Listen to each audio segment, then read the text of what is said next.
The Tao Te Ching, Chapter 1.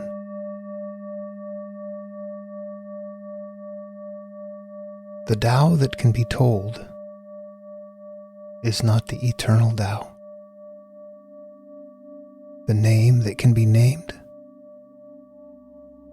is not the eternal name. The unnameable is the eternally real. Naming is the origin of all particular things. Free from desire, you realize the mystery. Caught in desire, you see only the manifestations. Yet mystery and manifestations arise from the same source.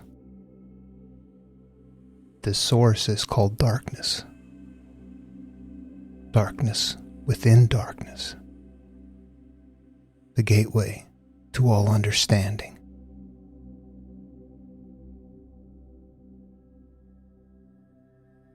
Chapter 2.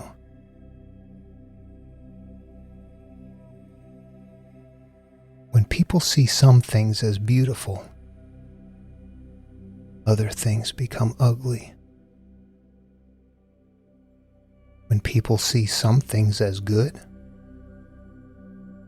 other things become bad. Being and non-being create each other. Difficult and easy support each other. Long and short define each other. High and low depend on each other. Before and after follow each other. Therefore, the master acts without doing anything and teaches without saying anything. Things arise and she lets them come. Things disappear, she lets them go. She has but does not possess. She acts, but does not expect. When her work is done, she forgets it. That is why it lasts forever. Chapter 3. If you overesteem great men, people will become powerless. If you overvalue possessions, people begin to steal. The master leads by emptying people's minds and filling their cores, by weakening their ambition and toughening their resolve. He helps people lose everything they know, everything they desire, and creates confusion in those who think they know. Practice not doing, and everything will fall into place.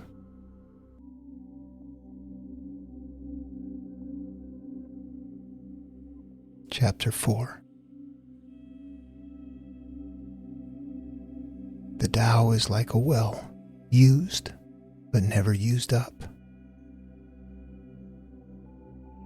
It is like the eternal void, filled with infinite possibilities. It is hidden but always present. I don't know who gave birth to it. It is older than God.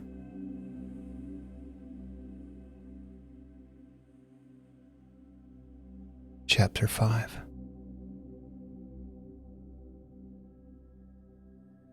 The Tao doesn't take sides.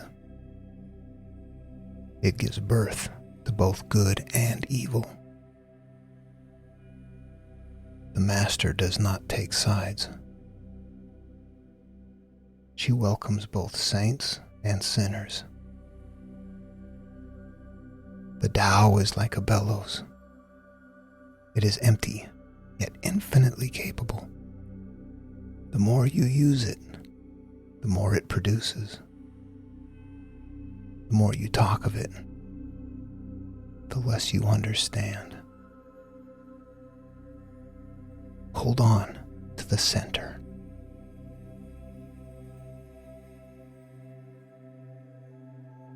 Chapter 6. The Tao is called the Great Mother, empty, yet inexhaustible.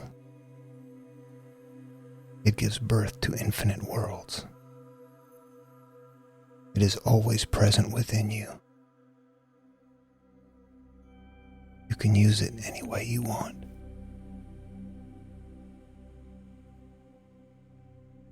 Chapter 7. The Tao is infinite, eternal. Why is it eternal? It was never born, thus, it can never die. Why is it infinite? It has no desires for itself, thus, it is present for all beings. The Master stays behind. That is why she is ahead. She is detached from all things. That is why she is one with them. Because she has let go of herself, she is perfectly fulfilled. Chapter 8. The Supreme Good is like water which nourishes all things without trying to. It is content with the low places that people disdain. Thus, it is like the Tao. In dwelling, live close to the ground. In thinking, keep to the simple. In conflict, be fair and generous. In governing, don't try to control. In work, do what you enjoy. In family life, be completely present. When you are content to be simply yourself and don't compare or compete, everybody will respect you.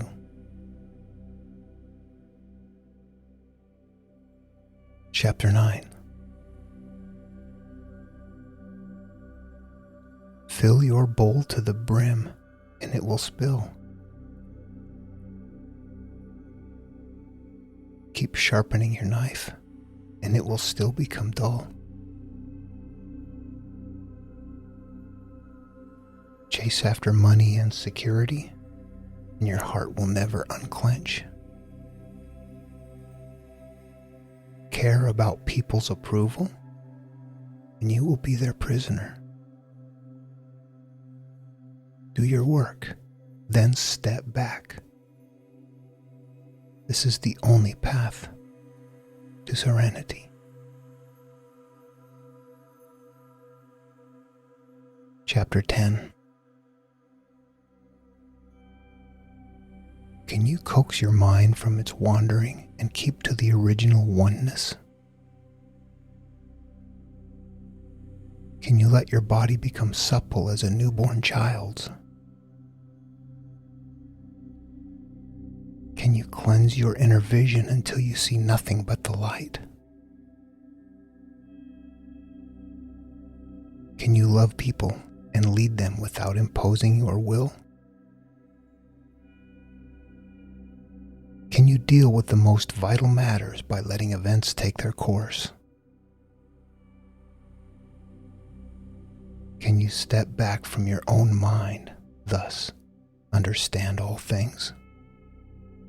giving birth and nourishing, having without possessing, acting with no expectations, leading, not trying to control. This is the supreme virtue. Chapter 11. We join spokes together in a wheel, but it's the center hole that makes the wagon move. We shape clay into a pot, but it's the emptiness inside that holds whatever we want. We hammer wood to build a house, but it is the inner space that makes it livable. We work with being, but non-being is what we use. Chapter 12. Colors blind the eye. Sounds deafen the ear. Flavors numb the taste. Thoughts weaken the mind. Desires wither the heart. The master observes the world, but he trusts his inner vision. He allows things to come and go. His heart is open as the sky.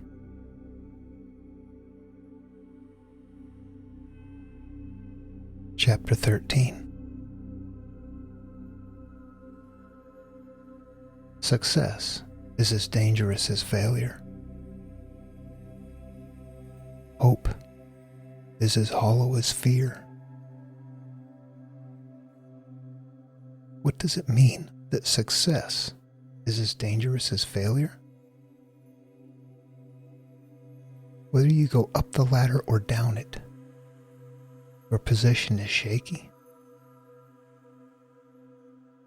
When you stand with your 2 feet on the ground, you will always keep your balance.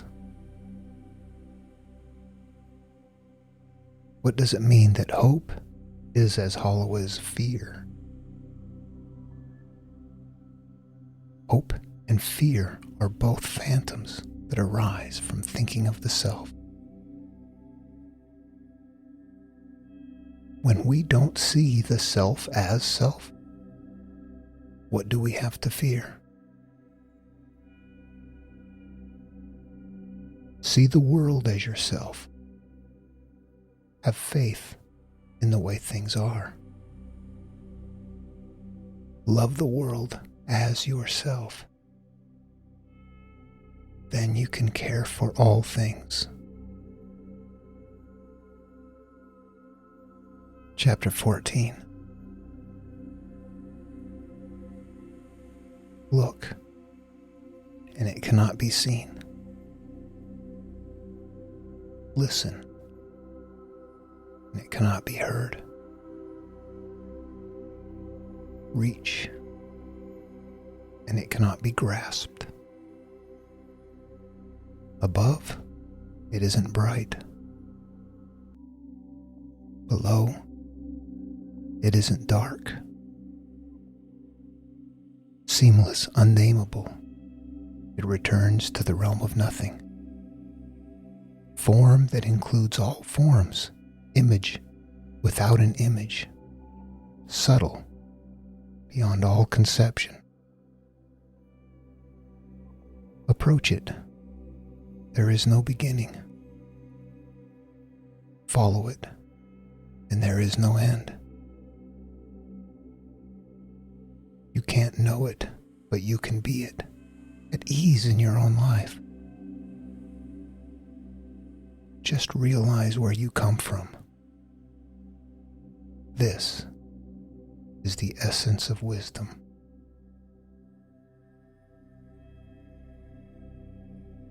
Chapter 15.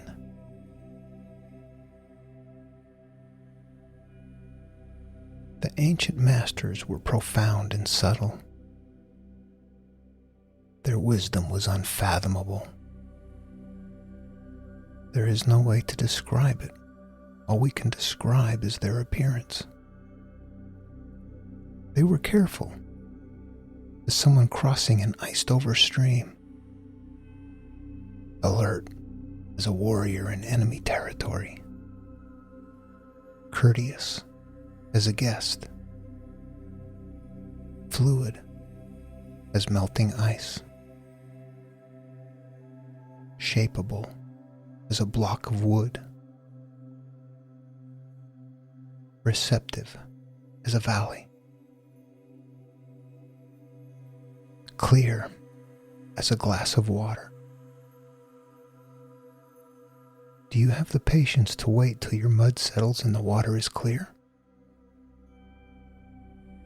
Can you remain unmoving till the right action arises by itself? The master does not seek fulfillment.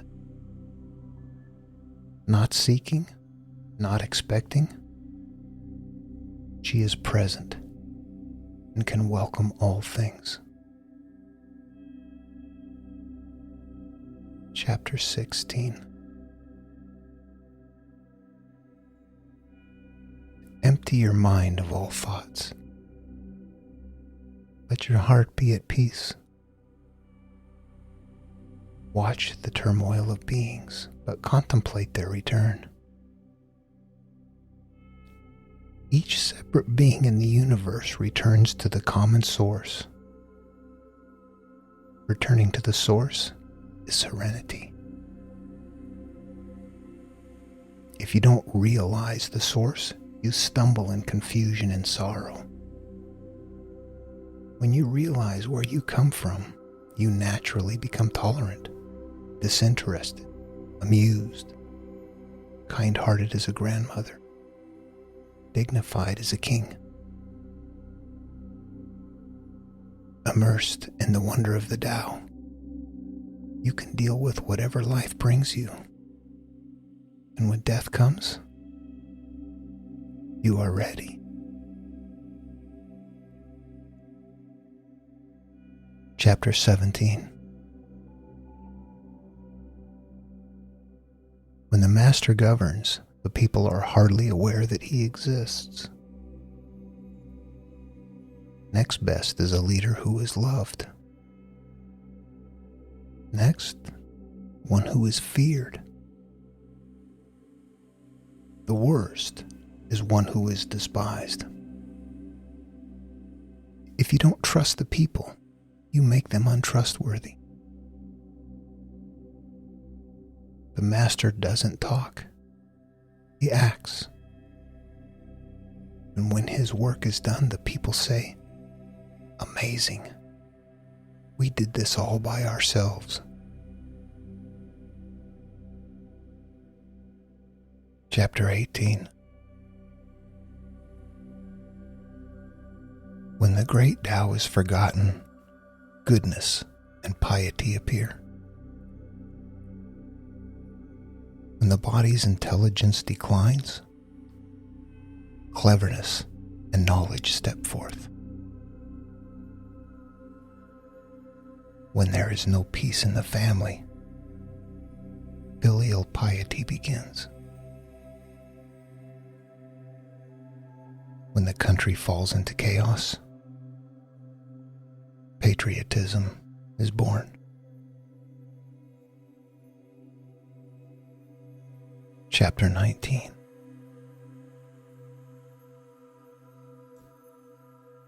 Throw away holiness and wisdom, and people will be 100 times happier. Throw away morality and justice, and people will do the right thing. Throw away industry and profit, and there won't be any thieves. If these three aren't enough, just stay at the center of the circle and let all things take their course.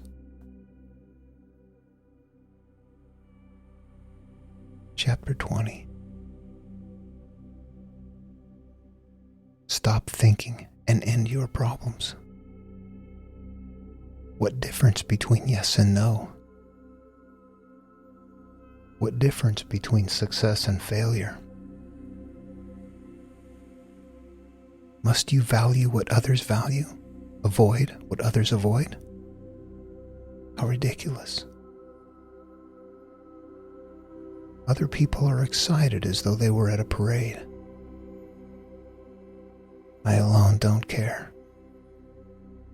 I alone am expressionless, like an infant before it can smile. Other people have what they need. I alone possess nothing. I alone drift about like someone without a home. I am like an idiot. My mind is so empty. Other people are bright. I alone am dark. Other people are sharp. I alone am dull. Other people have a purpose. I alone don't know. I drift like a wave on the ocean. I blow as aimless as the wind. I am different from ordinary people. I drink from the Great Mother's breast.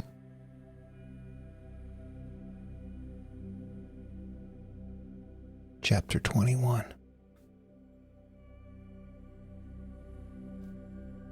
The Master keeps her mind always at one with the Tao. That is what gives her radiance. The Tao is ungraspable. How can her mind be at one with it? Because she doesn't cling to ideas. The Tao is dark and unfathomable. How can it make her radiant? Because she lets it. Since before time and space were, the Tao is. It is beyond is and is not. How do I know this is true? I look inside myself and I see. Chapter 22. If you want to become whole, let yourself be partial. If you want to become straight, let yourself be crooked. If you want to become full, let yourself be empty. If you want to be reborn, let yourself die. If you want to be given everything, give everything up. The Master, by residing in the Tao, sets an example for all beings. Because he doesn't display himself, people can see his light. Because he has nothing to prove, people can trust his words. Because he doesn't know who he is, people recognize themselves in him. Because he has no goal in mind, everything he does succeeds. When the ancient master said, "If you want to be given everything, give everything up," they were not using empty phrases. Only by living in the Tao can you be truly yourself. Chapter 23. Express yourself completely, then keep quiet. Be like the forces of nature. When it blows, there is only wind. When it rains, there is only rain. When the clouds pass, the sun shines through. If you open yourself to the Tao, you are at one with the Tao and you can embody it completely. If you open yourself to insight, you are at one with insight and you can use it completely. If you open yourself to loss, you are at one with loss and you can accept it completely.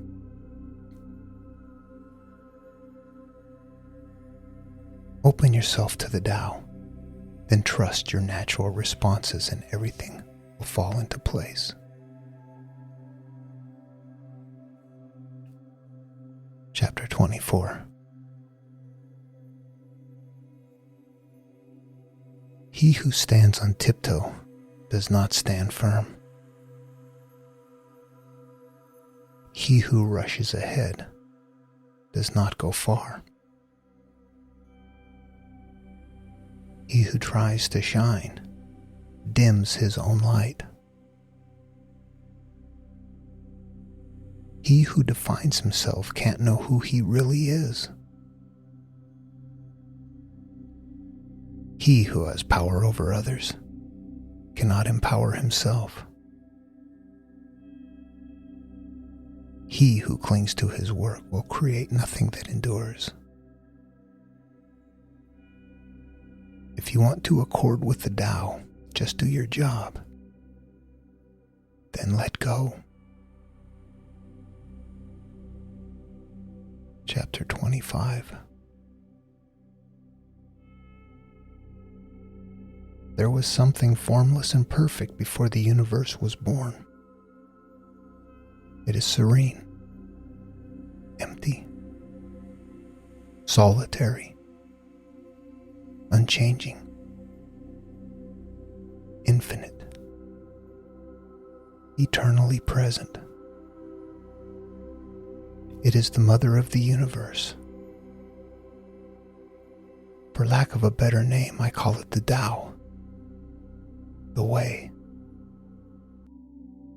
It flows through all things, inside and outside, and returns to the origin of all things. The Tao is great. The universe is great. Earth is great. Man is great. These are the four great powers. Man follows the earth. Earth follows the universe. The universe follows the Tao. The Tao follows only itself.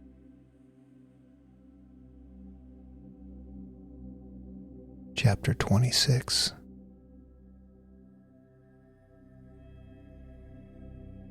The heavy is the root of the light. The unmoved is the source of all movement. Thus, the master travels all day without leaving home. However splendid the views, she stays serenely within herself. Why should the lord of the country flit about like a fool? If you let yourself be blown to and fro, you lose touch with your root. If you let restlessness move you, you lose touch with who you are. Chapter 27.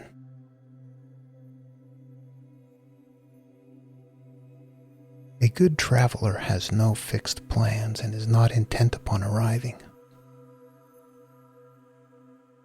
A good artist lets his intuition lead him wherever it wants.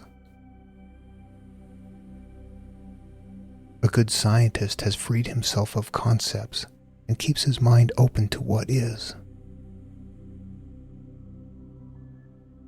Thus the master is available to all people and does not reject anyone. He is ready to use all situations and doesn't waste anything.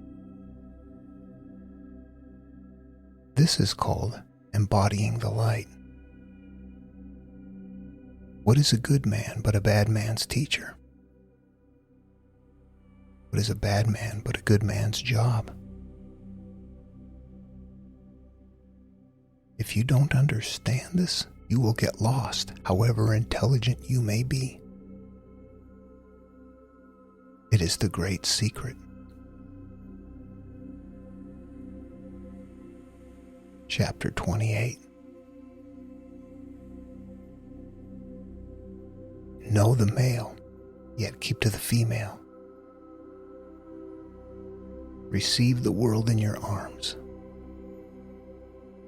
If you receive the world, the Tao will never leave you, and you will be like a little child.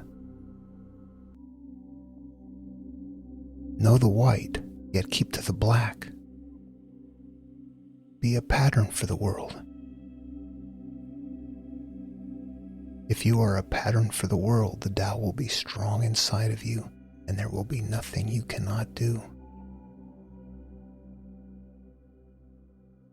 Know the personal, yet keep to the impersonal. Accept the world as it is. If you accept the world, the Tao will be luminous inside of you, and you will return to your primal self. The world is formed from the void, like utensils from a block of wood. The master knows the utensils, yet keeps to the block. Thus, she can use all things. Chapter 29. Do you want to improve the world? I don't think it can be done. The world is sacred. It cannot be improved. If you tamper with it, you'll ruin it. If you treat it like an object, you'll lose it. There is a time for being ahead, a time for being behind, a time for being in motion, a time for being at rest, a time for being vigorous, a time for being exhausted, a time for being safe, a time for being in danger. The master sees things as they are without trying to control them. She lets them go their way and resides at the center of the circle.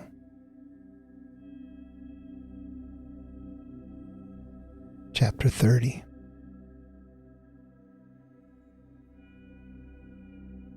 Whoever relies on the Tao in governing men does not try to force issues or defeat enemies by force of arms. For every force, there is a counterforce. Violence, even well-intentioned, always rebounds upon oneself. The master does his job and then stops. He understands that the universe is forever out of control and that trying to dominate events goes against the current of the Tao. Because he believes in himself, he doesn't try to convince others. Because he is content with himself, he doesn't need others' approval. Because he accepts himself, the whole world accepts him.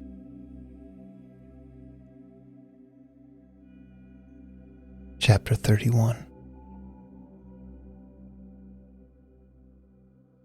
Weapons are the tools of violence. All decent men detest them. Weapons are the tools of fear. A decent man will avoid them except at the direst necessity, and if compelled, will use them only with the utmost restraint. peace is his highest value.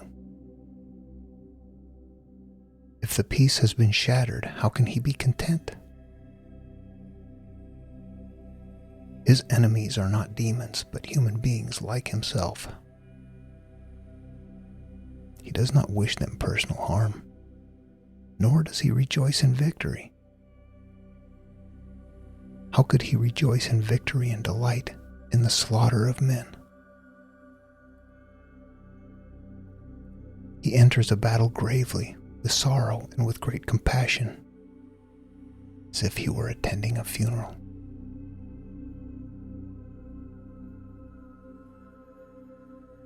Chapter 32. The Tao can't be perceived. Smaller than an electron, it contains uncountable galaxies. If powerful men and women could remain centered in the Tao, all things would be in harmony. The world would become a paradise. All people would be at peace, and the law would be written in their hearts. When you have names and forms, know that they are provisional. When you have institutions, know where their functions should end. Knowing when to stop, you can avoid any danger. All things end in the Tao, as rivers flow to the sea. Chapter 33. Knowing others is intelligence. Knowing yourself is true wisdom. Mastering others is strength. Mastering yourself is true power. If you realize that you have enough, you are truly rich. If you stay in the center and embrace death with your whole heart, you will endure forever.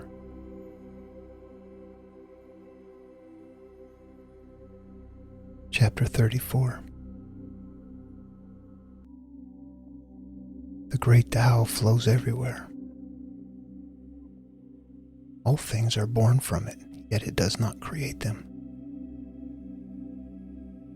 It pours itself into its work, yet it makes no claim. It nourishes infinite worlds, yet it does not hold on to them.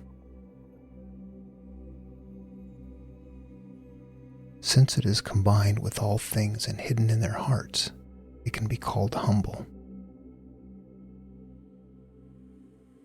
Since all things vanish into it, and it alone endures, it can be called great. It isn't aware of its greatness. Thus it is truly great.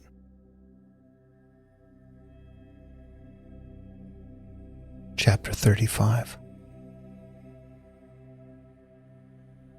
She who is centered in the Tao can go where she wishes without danger. She perceives the universal harmony, even amid great pain, because she has found peace in her heart. Music or the smell of good cooking may make people stop and enjoy. But words that point to the Tao seem monotonous and without flavor. When you look for it, there is nothing to see. When you listen for it, there is nothing to hear. When you use it, it is inexhaustible.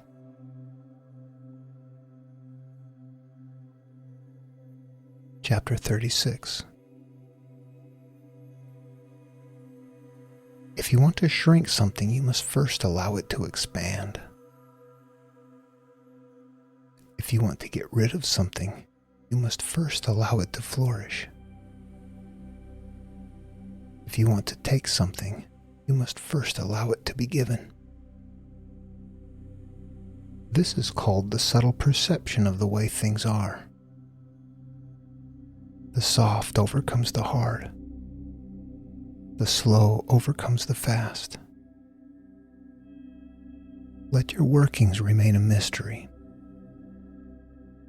Just show people the results.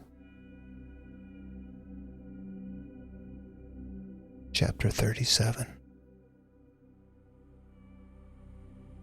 The Tao never does anything, yet through it, all things are done. If powerful men and women could center themselves in it, the whole world would be transformed by itself and its natural rhythms. People would be content with their simple everyday lives, in harmony, free of desire. When there is no desire, all things are at peace.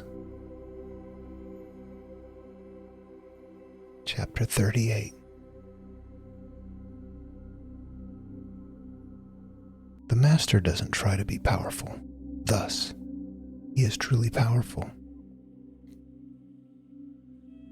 The ordinary man keeps reaching for power. Thus, he never has enough. The Master does nothing, yet he leaves nothing undone. The ordinary man is always doing things, yet many more are left to be done. The kind man does something, yet something remains undone. The just man does something and leaves many things to be done. A moral man does something, and when no one responds, he rolls up his sleeves and uses force. When the Tao is lost, there is goodness. When goodness is lost, there is morality. When morality is lost, there is ritual. Ritual is the husk of true faith, the beginning of chaos. Therefore, the Master concerns himself with the depths and not the surface, with the fruit and not the flower. He has no will of his own.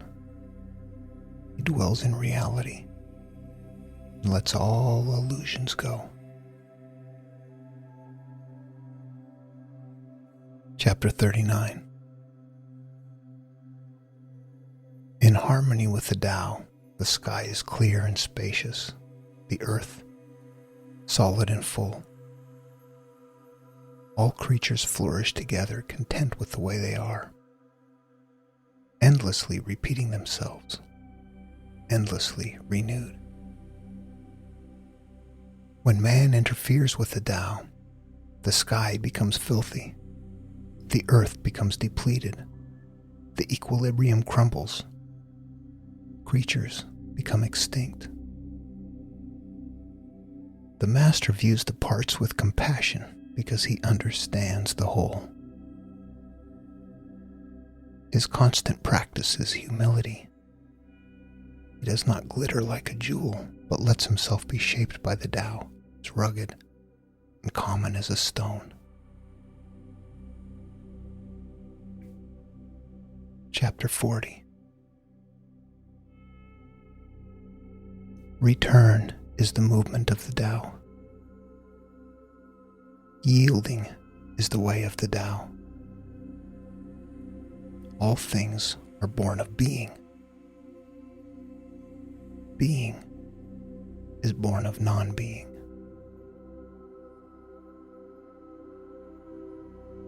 Chapter 41. When a superior man hears of the Tao, he immediately begins to embody it. When an average man hears of the Tao, he half believes it and half doubts it. When a foolish man hears of the Tao, he laughs out loud. If he didn't laugh, it would not be the Tao. Thus, it is said, the path into the light seems dark. The path forward seems to go back. The direct path seems long. True power seems weak. True purity seems tarnished. True steadfastness seems changeable. True clarity seems obscure. The greatest art seems unsophisticated. The greatest love seems indifferent. The greatest wisdom seems childish. The Tao is nowhere to be found, yet it nourishes and completes all things. Chapter 42.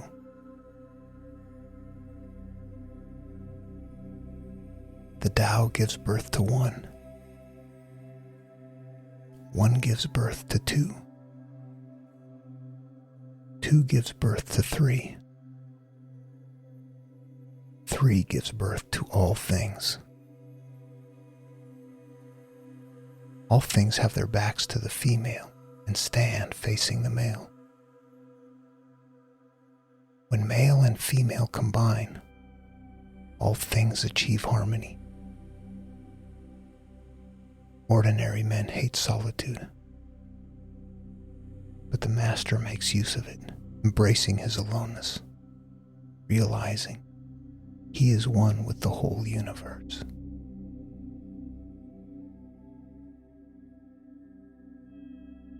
Chapter 43.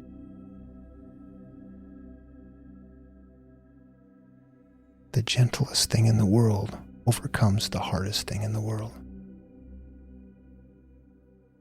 That which has no substance enters where there is no space.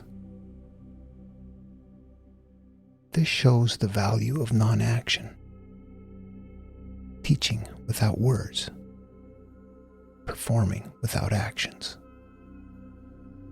That is the master's way. Chapter 44. Fame or integrity, which is more important? Money or happiness, which is more valuable? Success or failure, which is more destructive? If you look to others for fulfillment, you will never truly be fulfilled.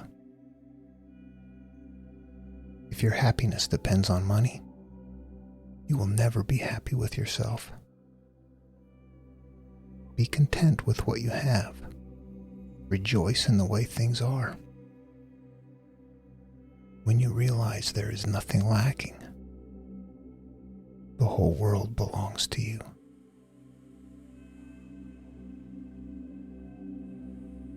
Chapter 45.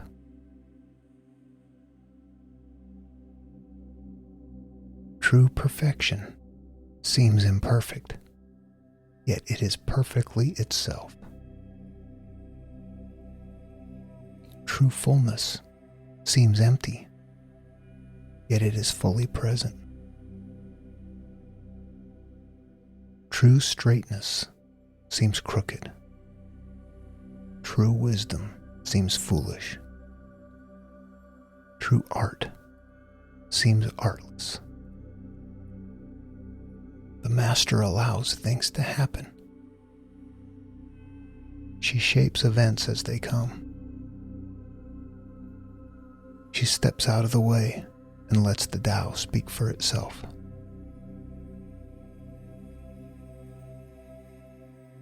Chapter 46. When a country is in harmony with the Tao, the factories make trucks and tractors.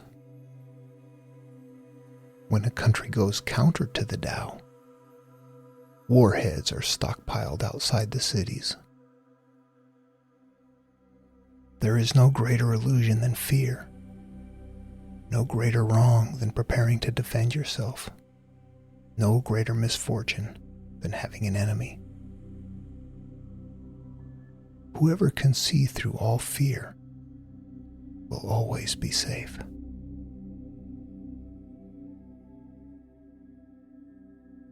Chapter 47.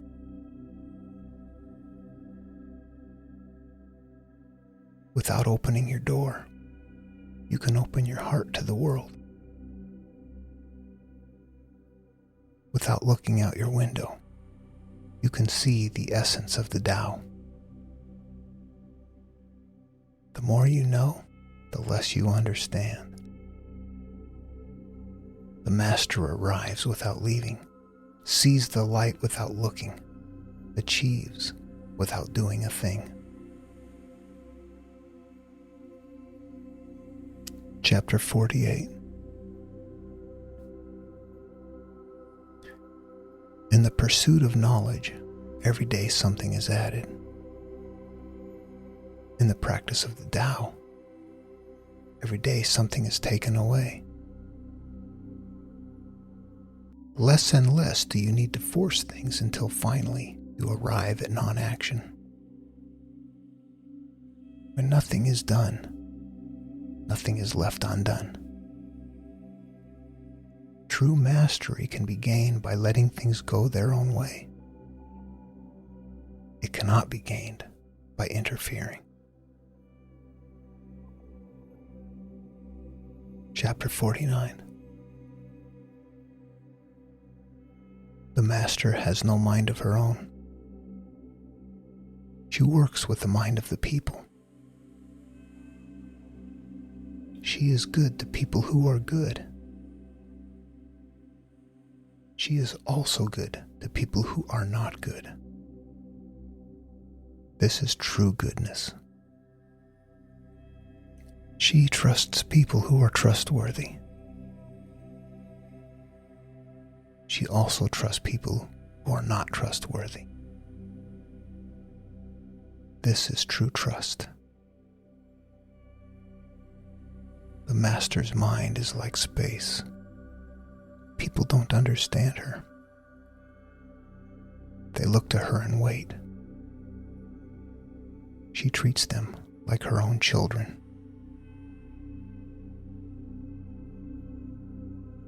Chapter 50. The master gives himself up to whatever the moment brings. He knows that he's going to die, and he has nothing left to hold on to. No illusions in his mind. No resistances in his body. He doesn't think about his actions. They flow from the core of his being. He holds nothing back from life. Therefore, he is ready for death as a man is ready for sleep after a good day's work.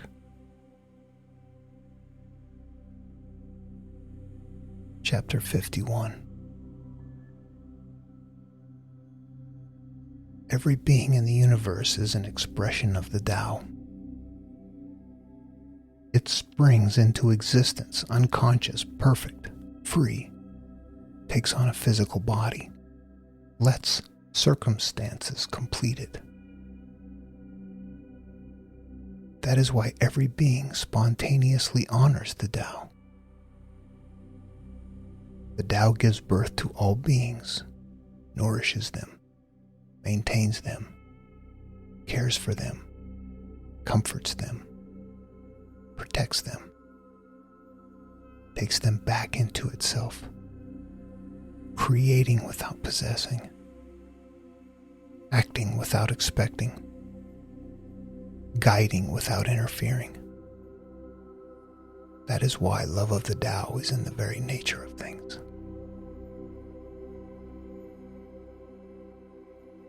Chapter 52. In the beginning was the Tao. All things issue from it. All things return to it.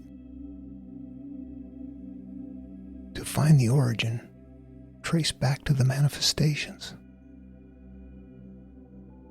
When you recognize the children and find the mother, you will be free of sorrow.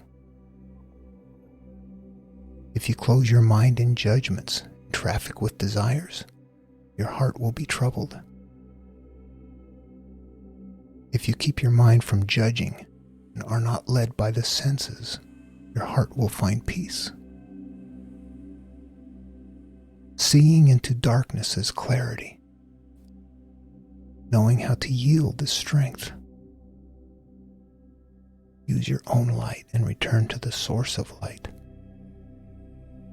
This is called practicing eternity.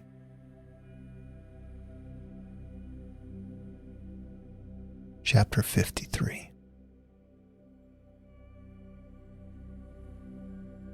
The great way is easy, yet people prefer the side paths. Be aware when things are out of balance. Stay centered within the Tao. When rich speculators prosper while farmers lose their land, when government officials spend money on weapons instead of cures, when the upper class is extravagant and irresponsible while the poor have nowhere to turn, all of this is robbery and chaos. It is not in keeping with the Tao.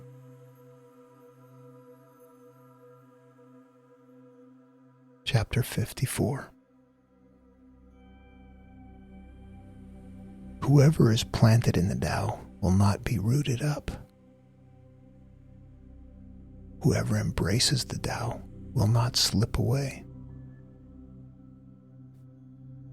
Her name will be held in honor from generation to generation. Let the Tao be present in your life, and you will become genuine. Let it be present in your family, and your family will flourish. Let it be present in your country, and your country will be an example to all countries in the world. Let it be present in the universe, and the universe will sing. How do I know this is true? By looking inside myself.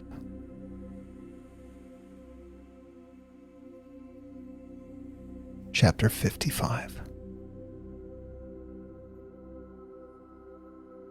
He who is in harmony with the Tao is like a newborn child.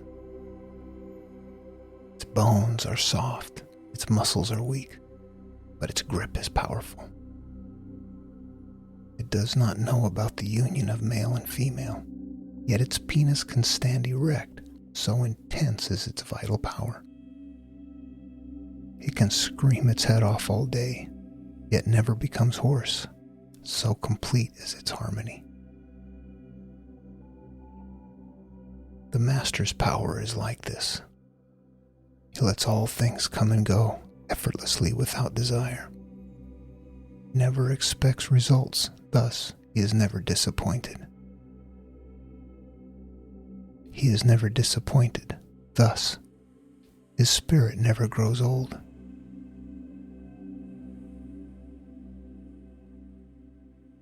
Chapter 56. Those who know don't talk. Those who talk don't know. Close your mouth. Block off your senses. Blunt your sharpness. Untie your knots. Soften your glare. Settle your dust. This is the primal identity. Be like the Tao. It cannot be approached or withdrawn from, benefited or harmed, honored or brought into disgrace. It gives itself up continually. That is why it endures.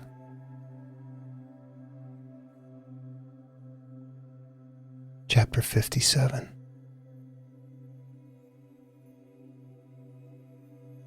If you want to be a great leader, you must learn to follow the Tao. Stop trying to control. Let go of fixed plans and concepts, and the world will govern itself. The more prohibitions you have, the less virtuous people will be. The more weapons you have, the less secure people will be. The more subsidies you have, the less self-reliant people will be. Therefore, the Master says, I let go of the law, people become honest. I let go of economics, and people become prosperous.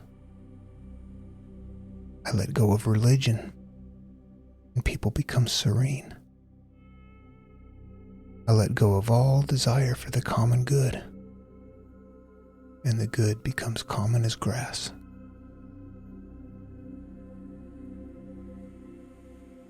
Chapter 58.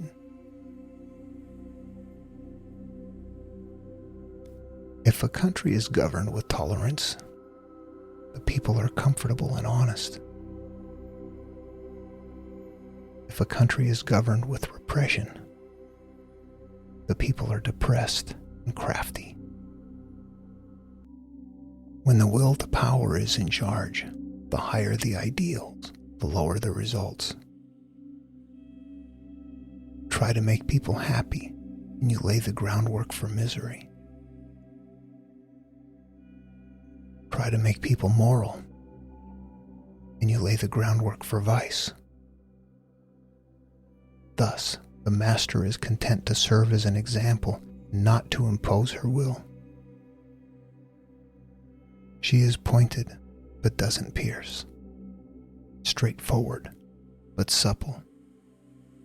Radiant, but easy on the eyes.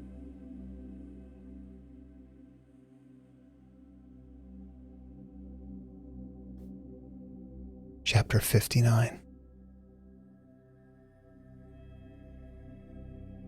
For governing a country well, there is nothing better than moderation.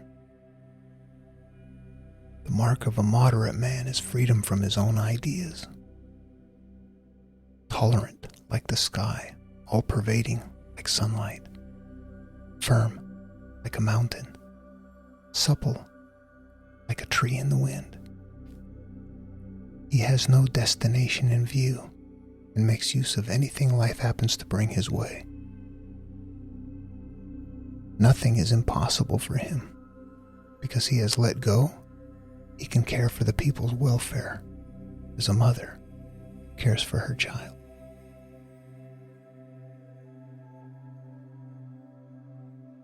Chapter 60.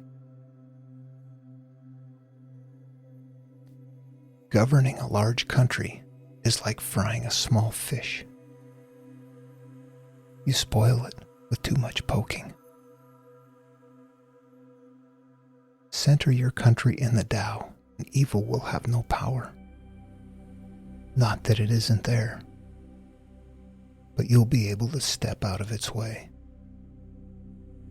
Give evil nothing to oppose, and it will disappear by itself.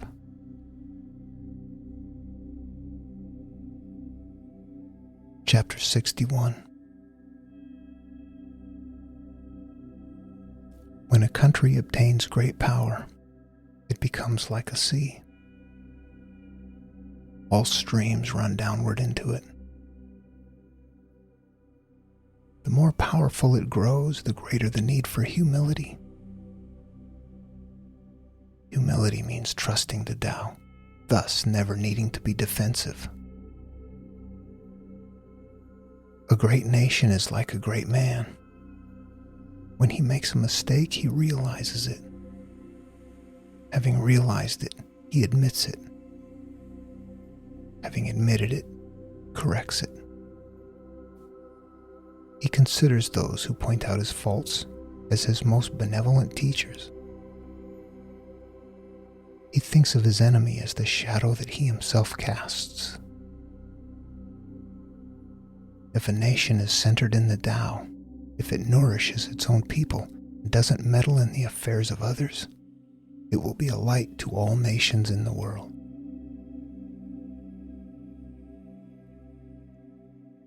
Chapter 62. The Tao is the center of the universe, the good man's treasure, the bad man's refuge. Honors can be bought with fine words. Respect can be won with good deeds. But the Tao is beyond all value. No one can achieve it. Thus, when a new leader is chosen, don't offer to help him with your wealth or your expertise. Offer instead to teach him about the Tao. Why did the ancient masters esteem the Tao? Because being one with the Tao, when you seek, you find. When you make a mistake, you are forgiven. That is why everybody loves it.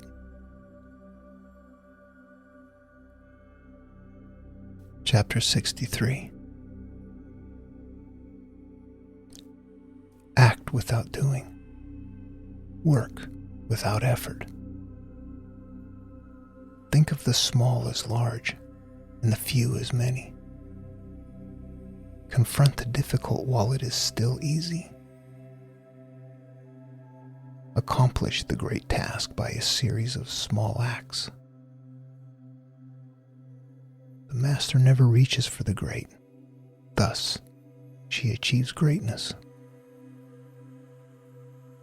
When she runs into a difficulty, she stops and gives herself to it. She does not cling to her own comfort. Thus, problems are no problem for her. Chapter 64. What is rooted is easy to nourish. What is recent is easy to correct. What is brittle is easy to break. What is small is easy to scatter. Prevent trouble before it arises. Put things in order before they exist. The giant pine tree grows from a tiny sprout. The journey of 1,000 miles starts from beneath your feet. Rushing into action, you fail. Trying to grasp things, you lose them. Forcing a project to completion, you ruin what was almost ripe.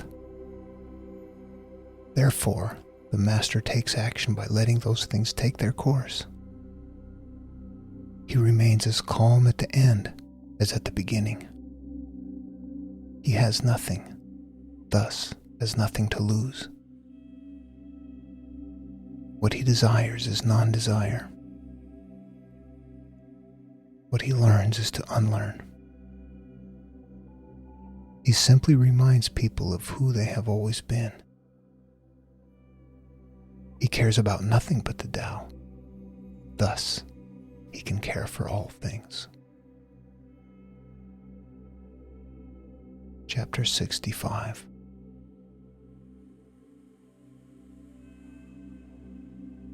The ancient masters did not try to educate the people, but kindly taught them to not know. When they think that they know the answers, people are difficult to guide. When they know that they don't know, people can find their own way. If you want to learn how to govern, avoid being clever or rich. The simplest pattern is the clearest. Content with an ordinary life, you can show all people the way back to their own true nature.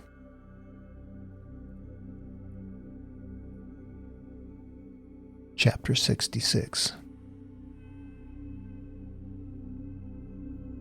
All streams flow to the sea because it is lower than they are. Humility gives it its power. If you want to govern the people, you must place yourself below them. If you want to lead the people, you must learn how to follow them. The master is above the people, and no one feels oppressed. She goes ahead of the people, and no one feels manipulated. The whole world is grateful to her. Because she competes with no one can compete with her.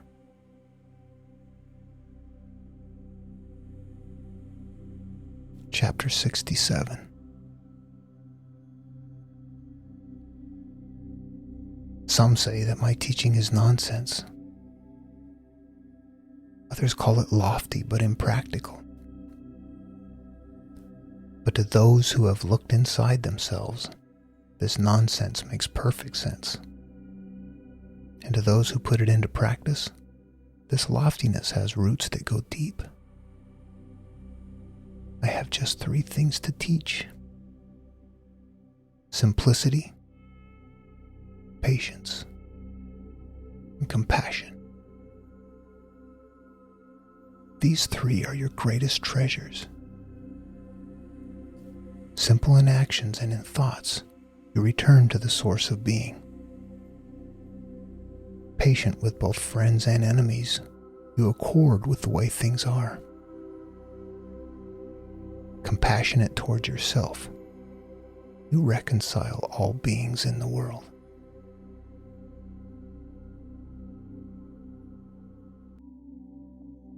Chapter 68. The best athlete wants his opponent at his best. The best general enters the mind of his enemy. The best businessman serves the communal good. The best leader follows the will of the people. All of them embody the virtue of non-competition. Not that they don't love to compete, but they do it in the spirit of play. In this, they are like children and in harmony with the Tao. Chapter 69. The generals have a saying: rather than make the first move, it is better to wait and see. Rather than advance an inch, it is better to retreat a yard. This is called going forward without advancing, pushing back without using weapons. There is no greater misfortune than underestimating your enemy.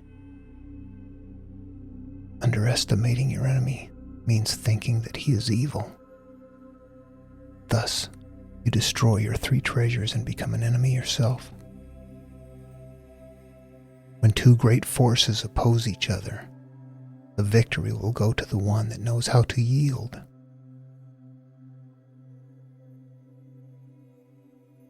Chapter 70. My teachings are easy to understand and easy to put into practice.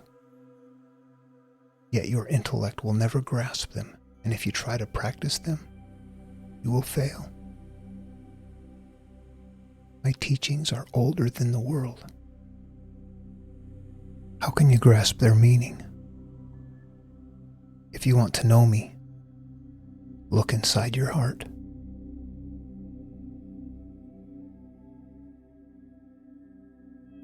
Chapter 71. Not knowing is true knowledge. Presuming to know is a disease. First realize that you are sick, then you can move towards health. The master is her own physician.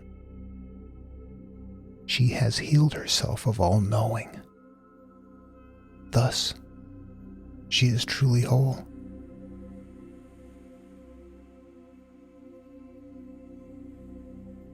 Chapter 72.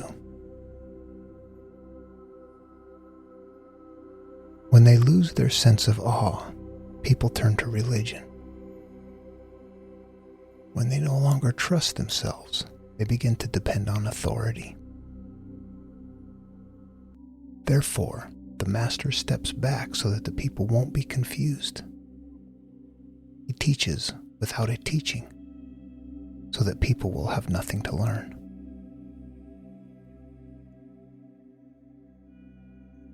Chapter 73. The Tao is always at ease. It overcomes without competing, answers without speaking a word, arrives without being summoned, accomplishes without a plan. Its net covers the whole universe, and though its meshes are wide, it doesn't let a thing slip through.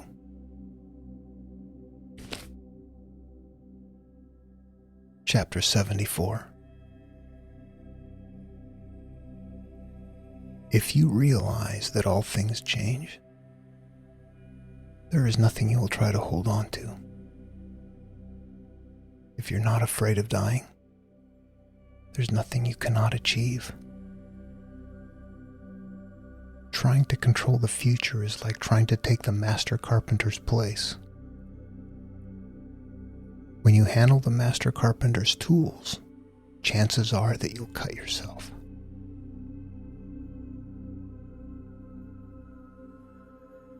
Chapter 75. When taxes are too high, people go hungry. When the government is too intrusive, people lose their spirit. Act for the people's benefit. Trust them. Leave them alone. Chapter 76. Men are born soft and supple. Dead, they are stiff and hard. Plants are born tender and pliant. Dead, they are brittle and dry. Thus, whoever is stiff and inflexible is a disciple of death. Whoever is soft and yielding is a disciple of life. The hard and stiff will be broken. The soft and supple will prevail.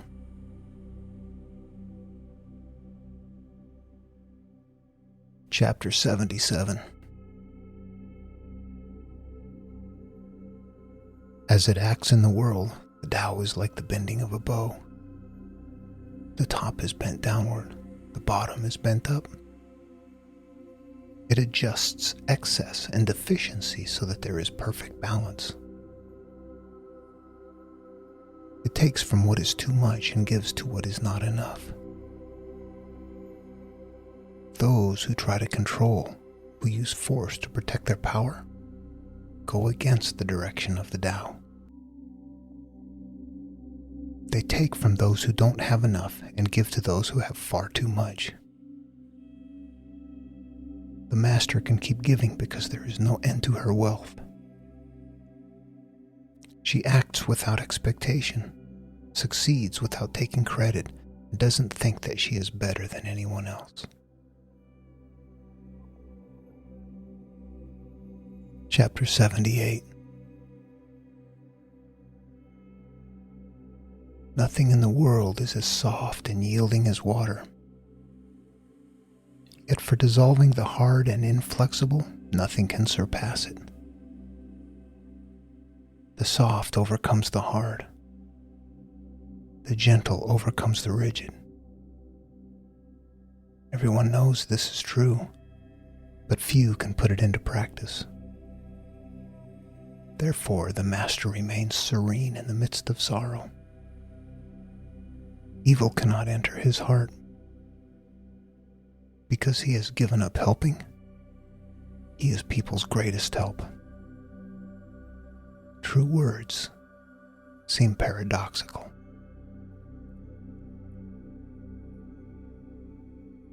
Chapter 79. Failure is an opportunity. If you blame someone else, there is no end to the blame. Therefore, the master fulfills her own obligations and corrects her own mistakes. She does what she needs to do and demands nothing of others. Chapter 80. If a country is governed wisely, its inhabitants will be content. They enjoy the labor of their hands and don't waste time inventing labor-saving machines. Since they dearly love their homes, they aren't interested in travel. There may be a few wagons and boats, but these don't go anywhere. There may be an arsenal of weapons, but nobody ever uses them. People enjoy their food, take pleasure in being with their families, spend weekends working in their gardens, delight in the doings of the neighborhood. And even though the next country is so close that people can hear its roosters crowing and its dogs barking, they are content to die of old age without ever having gone to see it.